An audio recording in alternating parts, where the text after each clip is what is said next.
Hello friends, welcome to the movie summary here. This house, far from the bustling streets of New York City, has a sinister reputation. Once you step inside, you may never leave. But why? Today's movie is a horror story with a unique concept. A house. A deep, eerie silence surrounds it. Inside, a happy family lives their life, but suddenly it feels like a dark shadow has fallen over them. The moment you enter the house, death awaits. No one can leave alive. Hidden inside these walls is an unknown, terrifying secret. One by one, the family members fall. The entire house seems like a game of death. What is the cause of this? What lies hidden within? To know more, you must watch today's movie explanation. The movie is The Beezel, released in 2024. A must-watch for horror lovers. You won't be able to look away for even a second with twist after twist. To find out, watch the video till the end, and if you enjoy it, don't forget to leave your feedback in the comments. The movie begins in the year 1966. A small family moves into an old house far away from the city. The family consists of Mr. Weems, the husband, who works as a photographer, his wife Jane, and their young son. Mr. Weems often records videos of his family's happy moments with his camera. They seem joyful and content after moving into this new house.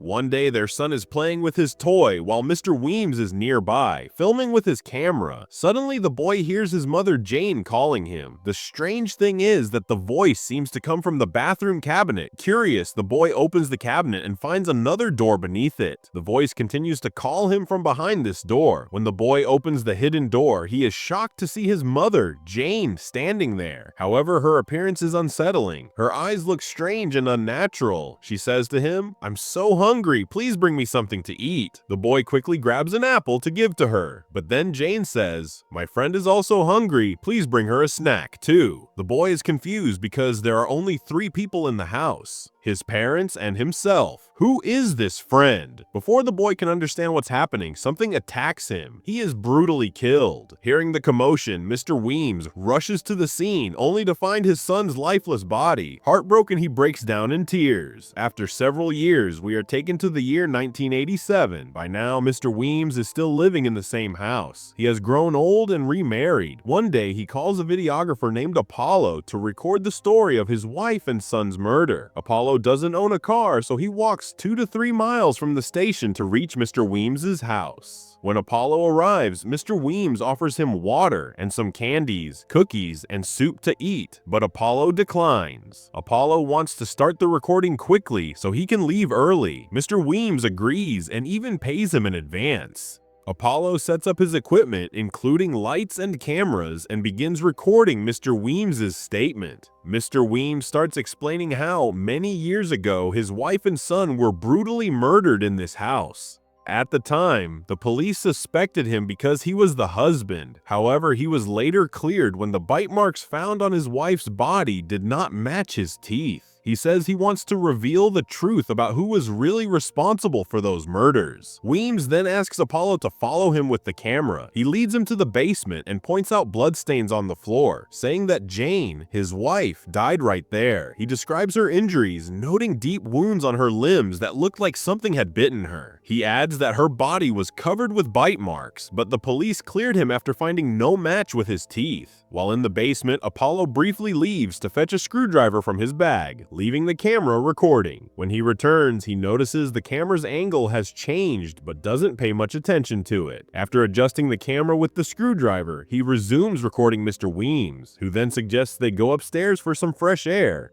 Upstairs, Mr. Weems shows Apollo some of his wildlife photography and points out children playing outside the window. He mentions that local children believe a witch lives in his house. He tells Apollo that time is short to record everything today, but Apollo can return the next day to complete the project. However, Mr. Weems then offers to triple Apollo's payment if he stays and finishes the recording today. He also promises to drop Apollo off at the station himself. Tempted, Apollo agrees. Throughout this interaction, Mr. Weems appears overly excited and unusually happy, smiling continuously. His excitement seems out of place and unsettling. After a while, Mr. Weems steps away, and Apollo takes the chance to review the footage recorded so far. He sees something strange from the time he had left the camera in the basement. In the footage, Mr. Weems had picked up the camera and turned it toward a dark corner, where a tall, eerie figure briefly appeared. Shocked, Apollo tries to enhance the footage's brightness and sees what looks like a distorted, human-like figure. Just then, Mr. Weems calls out to him. Apollo leaves the camera and joins him, finding him watching an old film on a vintage projector. As Apollo sits down, he begins to feel dizzy and unwell. Mr. Weems, noticing this, reveals that the footage he's showing was never shared with the police. It captures the terrifying moments of his wife's death. Apollo, now frightened, asks why Weems recorded such a horrifying event and why he's showing it to him. Mr. Weems begins talking strangely, expressing a twisted fascination with watching a living person being eaten. He then mentions a local poem about a blind witch who supposedly lives beneath the house and devours living humans entirely. As Apollo grows more uneasy, a witch-like figure appears in the footage. Apollo's health deteriorates rapidly and he becomes increasingly terrified by Mr. Weems's disturbing behavior. Overwhelmed, Apollo declares that he doesn't want the money and wants to leave immediately. However, before he can escape, he collapses to the floor, unconscious. When Apollo regains consciousness, he finds himself tied to a chair in the basement. Mr. Weems is setting up a camera to record everything. As the recording starts, Weems begins to speak directly to the camera. His wife also appears in the basement and silently sits on the stairs, observing everything. Weems introduces himself, saying, "My name is Harold J. Weems, and I have been chosen by a witch named Beezel. This witch has been living here for centuries, long before I arrived. To keep her alive, we must make sacrifices to her. She requires these sacrifices to sustain herself, and in return, she grants us powers. I started by sacrificing my wife and child to her, and since then, I have offered many others without regret." He explains that Beezel only gives birth once every 300 years and needs constant feeding to stay alive. He admits he has never recorded these moments before, but is particularly excited about documenting this event today. He then reveals that he, along with his second wife, has been working together to provide the witch with sacrifices. As Weems continues speaking to the camera, Apollo secretly works on freeing himself using a screwdriver hidden in his pocket. Meanwhile, Weems and his wife close their eyes, chanting something. When Weems opens his eyes again, they have turned white, showing a supernatural transformation. At that moment, Apollo uses the screwdriver to stab Weems in the neck, killing him instantly. However, before Apollo can escape, a terrifying witch appears in front of him. She grabs his head and with horrifying strength decapitates him. Mrs. Weems, still sitting on the stairs, watches the entire scene calmly. After the ordeal, she quietly leaves the basement. She heads to the kitchen and discards all the food, revealing that it had been drugged to knock Apollo unconscious. The story jumps ahead to 2003. Mrs. Weems, now very old, still lives alone in the same house. Late one night, a new nurse named Naomi arrives at the house. Naomi notes that she is not the first nurse assigned to Mrs. Weems, as the previous two nurses mysteriously disappeared without any updates. When Naomi turns on the lights in Mrs. Weems's room, the old woman screams in discomfort, claiming the light bothers her.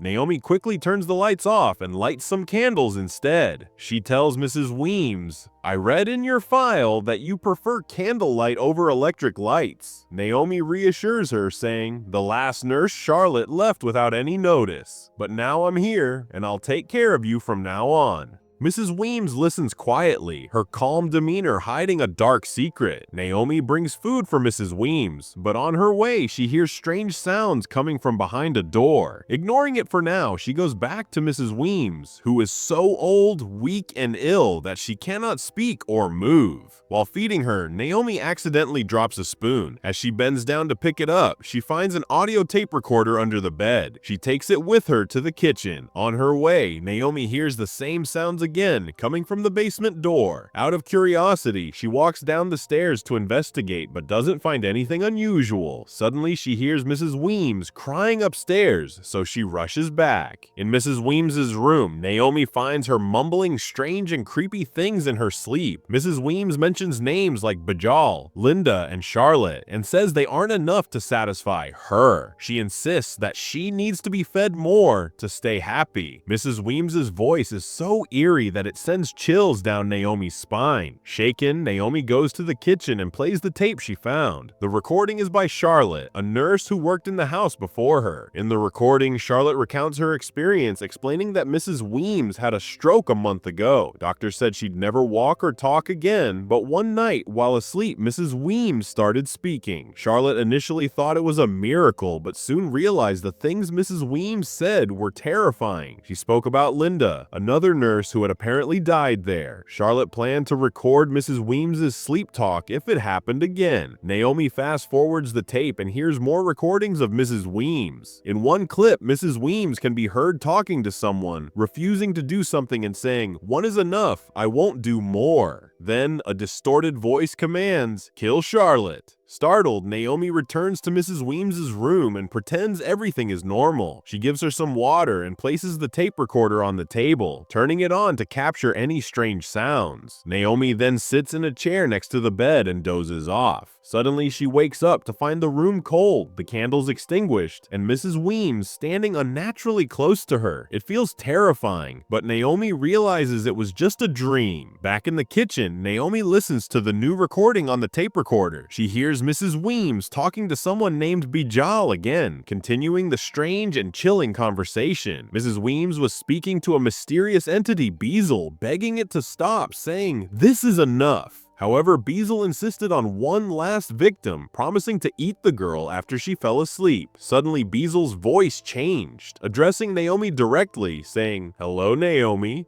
Startled, Naomi noticed the lights outside the house flickering on and off. She peeked through the window and saw a figure standing outside the house. It was the blind witch, Beezel, but in an instant, Beezel disappeared. When the lights turned back on, Naomi was horrified to see Mrs. Weems standing right in front of the window. Moments later, Mrs. Weems vanished too. Naomi stepped outside to check but found no one there. When she came back inside, she heard Mrs. Weems crying for help from the basement. Gathering her courage, Naomi grabbed a flashlight and opened the basement door. She called out, saying, "Mrs. Weems, I'm coming to help you." As she descended the stairs, Mrs. Weems's voice echoed, pleading for help. Naomi nervously followed the sound and stumbled upon cards belonging to Charlotte and Linda, the previous nurses. Just then, Naomi heard someone running behind her. Frightened, she turned but saw nothing. While exploring further, Naomi discovered another door in the basement. She opened it and entered. Inside, she found Charlotte alive but in terrible condition. Crying in fear, Naomi rushed to help her, but as she shined her flashlight, she saw something terrifying. Beezel was devouring the still-alive Charlotte. Naomi tried to escape, but Mrs. Weems appeared and slammed the door shut. Trapped, Naomi couldn't escape as Beezel attacked and killed her. The story jumps 10 years ahead to 2013. Mrs. Weems had passed away, and her son Lucas inherited the house. He moved in with his wife, Nova. Lucas wanted to sell the house, but rumors about Mrs. Weems murdering her 3 nurses and burying them there made it impossible to find a buyer.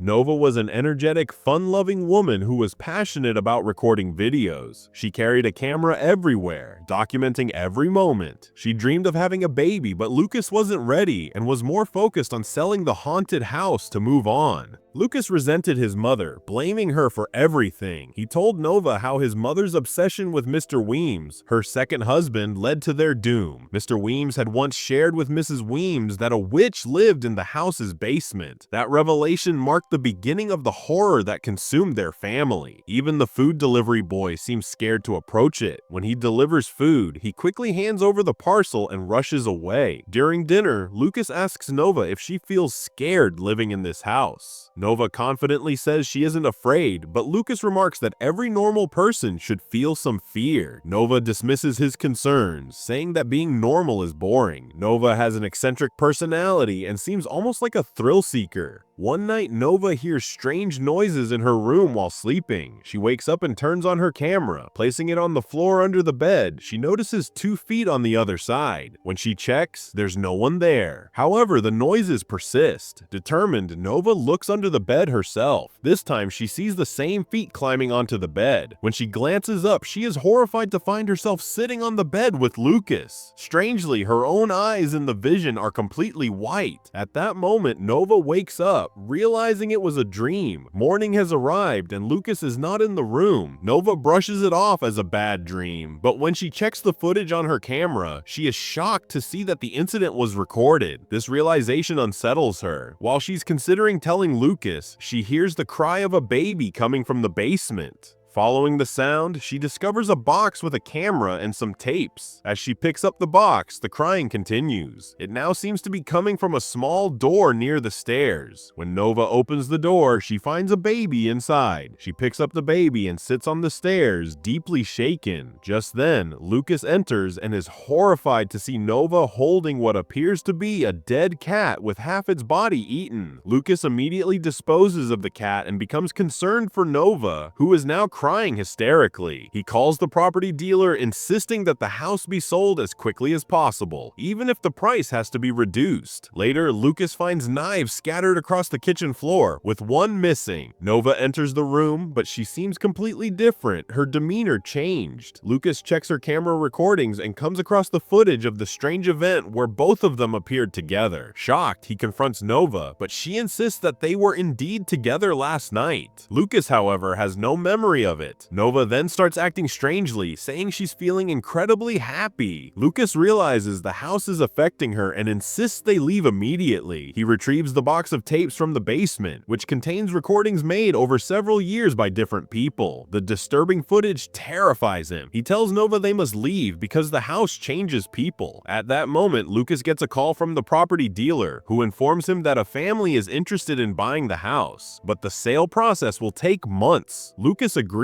hoping for a way out. The next morning, Lucas wakes up to find the camera on, pointing at him. When he turns around, Nova attacks him with a knife, killing him. Afterward, it is revealed that Nova is pregnant. However, after some time, Nova dies in the basement while giving birth. The baby is taken by the blind witch Beezel, who begins feeding on it. The movie ends with another family moving into the house, unaware of its dark history. The cycle of horror seems destined to continue. Thanks for watching.